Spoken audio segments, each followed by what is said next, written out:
le procès est terminé. Vincent, ça y est, on connaît désormais la date du jugement et on connaît aussi la position des avocats de Marine Le Pen. Pas tout à fait une surprise qu'on réclamait aujourd'hui la relaxe.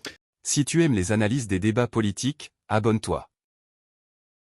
Oui, ils ont plaidé la relaxe pendant quasiment 5 heures avant que tous les prévenus ne soient appelés une dernière fois à la barre pour livrer ce qu'on appelle les derniers mots. Aucun d'entre eux n'a souhaité ajouter quelque chose au débat. Il faut dire que le procès s'est terminé sur la plaidoirie de Rodolphe Boslu, qui était vraiment une bonne plaidoirie en faveur de Marine Le Pen, qui a demandé, vous l'avez dit, la relaxe à titre principal, mais qui a aussi fait un long développement finalement sur l'échéance présidentielle en disant si la Cour venait à entrer en voie de condamnation, il faut aussi avoir ça à l'esprit, et qu'il a demandé une peine qui puisse être réduite, c'est-à-dire de la prison mais uniquement avec sursis, ou de l'inéligibilité réduite, pas de 5 ans mais de 2 ans, ou aussi avec sursis. Voilà ce qu'il a demandé.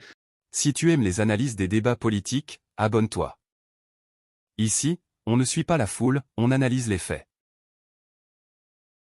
En terminant sa 2 ans, plaidoirie. c'est le seul qui permettrait à Marine Le Pen d'être candidate à l'Élysée, on précise. Oui, parce que cette peine, elle commence depuis le 31 mars 2025. Analyse complète est dans le profil.